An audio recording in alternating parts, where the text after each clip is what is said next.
আলহামদুলিল্লাহ, আলহামদুলিল্লাহ, আলহামদুলিল্লাহ আলা যালিক। আল্লাহুম্মা সাল্লি আলা মুহাম্মাদিন ওয়া আলা আলি মুহাম্মাদ বারিক ওয়া সাল্লিম। আজকে কলব মৃত ন্যায় থাকলে তার পরিণতি কি সেই বিষয়ে সংক্ষিপ্ত আলোচনা করব। ওমা তাওফিকি ইল্লা বিল্লাহ।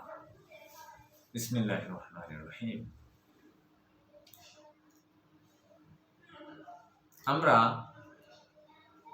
প্রথমে হযরত রাসূল করিম সাল্লাল্লাহু আলাইহি ওয়াসাল্লামের একটি হাদিস আমরা বলি। মাসালুল লাযী ইয়াযকুরু রাব্বাহু ওয়াল লাযী লা ইয়াযকুরু রাব্বাহু মাসালুল হাইয়্যি ওয়াল মাইয়িত। এই হাদিসের মাধ্যমে আমরা জানতে পারি, বুঝতে পারি যে কলব মৃতর ন্যায় থাকে। আবার আল্লাহ রসুলের অন্য হাদিস থেকে আমরা পাই কলবের মধ্যে তালা লাগাও থাকে। তো সুতরাং এই যে মৃতর ন্যায় থাকা অবস্থায়, তালাবদ্ধ অবস্থায় যদি কলব থাকে, তাহলে ওই ব্যক্তি কোন পর্যায়ের ঈমানদার হতে পারে, এটা খুবই ভয়ানক বিষয়। কারণ একটা মানুষের ঈমান থাকে তার কলবের মধ্যে, কিন্তু কলবই যদি তার মৃতর ন্যায় অবস্থায় পড়ে থাকে, তাহলে তার ঈমানের অবস্থাও ওই নিভু নিভে যায় এরকম ভাব অবস্থায় থাকে, মৃতর ন্যায় অবস্থায় থাকে। তো সুতরাং এই অবস্থা যদি হয়, তাহলে আমার আমল আমার কতটুক সফল হবে। কেননা আমার যদি একটা পাত্রে আমি পানি রাখলাম, সে পাত্রটা যদি পবিত্র না থাকে, পরিশুদ্ধ না থাকে, তাহলে পুরো পানিগুলোই এটা খাওয়ার অযোগ্য হয়ে যাবে, সেটা নষ্ট হয়ে যাবে। তো ওই রকম ভাবে যার কলব মৃত ন্যায় পড়ে আছে, যার কলব তালা লাগা আছে, ওই ব্যক্তির আমলগুলো সবকিছুই তার ওই মৃতর ন্যায় হয়ে যাবে, নষ্ট হয়ে যাবে। কেননা একটা মানুষ যখন মারা যায়, মৃত্যুবরণ করে, তখন কিন্তু তার নিজস্ব আর কোনো আমল করার শক্তি তার থাকে না।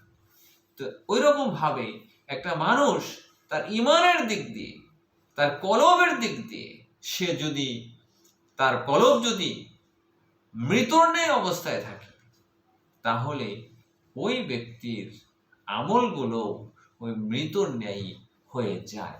তো এরকম অবস্থায় যদি আমল তার থাকে, তাহলে সেই আমল দ্বারা তার ভালো কিছু সুফল কিছু আশা করা, এটা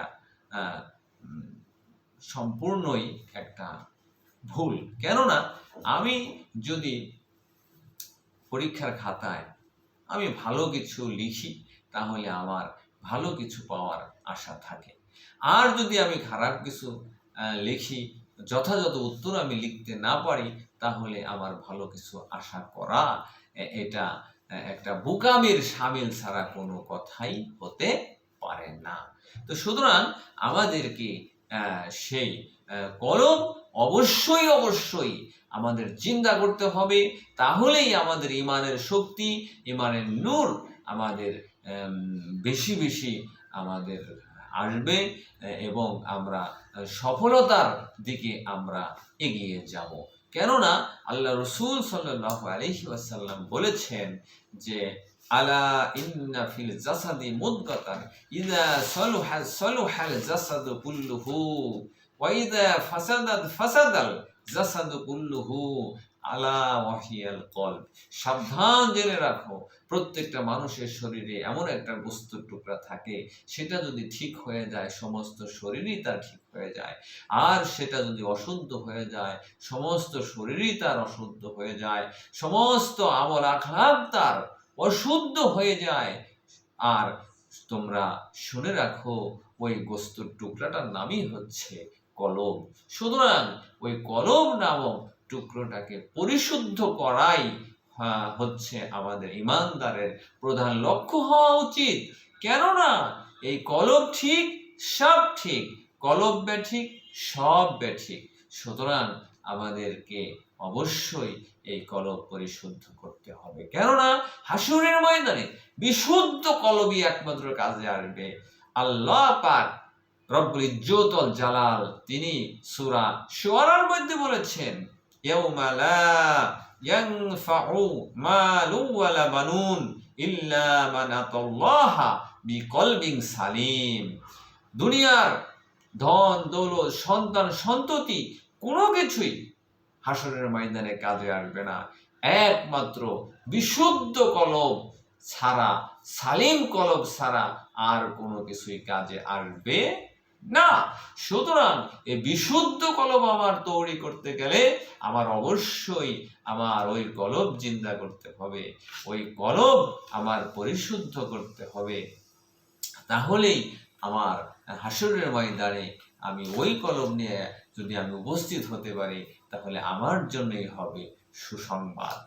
আর এই অবস্থা যদি না হয় তাদের জন্য আল্লাহ সুবহানাহু ওয়া তাআলা তিনি বলেছেন সূরা হাদীদের আয়াত নাম্বার 16, সেখানে বলেছেন, আলাম ইয়ানি লিল্লাযিনা আমানু আন তাখশা কুলুবুহুম লিযিকরিল্লাহ। তোমরা যারা ঈমান এনেছো, এখনো কি ওই সময় আসেনি যে তোমার কলবটা আল্লাহর জিকিরে বিগলিত হয়ে যাবে? ওমা নাযালা মিনাল হক, আল্লাহ তাআলার তরফ থেকে সত্য কিতাব নাজিল হয়েছে, আর তোমাদের পূর্বে কিতাব দেওয়া হয়েছিল। দীর্ঘকাল অতিক্রান্ত হওয়ার পরেও তাদের কলব নরম না হয়ে বরং আরো শক্ত হয়ে গেল, তারা ফাসেকে পরিণত হয়ে গেল। আর ফাসেক হচ্ছে তারা পাপিষ্ঠ, পাপাচার, গুনাহে যারা লিপ্ত থাকে, তারা কবিরা গুনাহে তারা লিপ্ত থাকে, তাদেরকে ফাসেক বলা হয়। আর আমরা সেই আমাদের চিন্তা করা উচিত। আল্লাহ সুবহানাহু ওয়া তাআলা বলছেন, তোমরা যারা ঈমান গ্রহণ করেছো, ঈমান এনেছো, এখনো কি সেই সময় আসেনি কলব বিগলিত হয়ে গেল? আমার 40 বছর কেটে গেল, 50 বছর কেটে গেল, 60 বছর কেটে গেল, এমনকি 70 বছরও কারো কারো কেটে যাচ্ছে, কিন্তু কলব কি বিগলিত হলো? আল্লাহর স্মরণে, আল্লাহর মাহাত্ম্যের ভয়ে আমার কলব কি কম্পিত করে? আল্লাহর ভয়ে কলব প্রকম্পিত করা, এটাই হচ্ছে মুত্তাকিদের আলামত। আর মুত্তাকি যারা, তাদের জন্য আল্লাহর দরবারে সুসংবাদ আছে। তাদের জন্য, তারা মুত্তাকি, তাকওয়াবান, আল্লাহকে যারা ভয় করে, আর তাদের জন্য একটি নয়, আল্লাহ তাআলা ঘোষণা করছেন, ওয়ালিমান খাফা মাকামা রাব্বিহি জান্নাতান। যে ব্যক্তি আল্লাহর সামনে উপস্থিত হওয়ার জন্য ভয় করে, ওই ব্যক্তির জন্য আল্লাহ তাআলার কাছে একটি নয়, দুটি জান্নাত রয়েছে। সুবহানাল্লাহ। আল্লাহ সুবহানাহু ওয়া তাআলা আমাদেরকে এই কলব জিন্দা করার জন্য, কলব বিশুদ্ধ করার জন্য আমাদের দয়া করে সেই ব্যবস্থা করে দিন। ওই অবস্থায় পৌঁছানোর জন্য যে আমার আপনার হচ্ছে পদ্ধতি আমার প্রয়োজন, মেথড প্রয়োজন, ওই মেথড যেন আল্লাহ পাক দয়া করে আমাকে দান করেন। ওমা তাওফিকি ইল্লা বিল্লাহ ওমা আলাইনা ইল্লাল বালাগ। ওয়াসসালামু আউয়ালা ওয়াল আখিরা।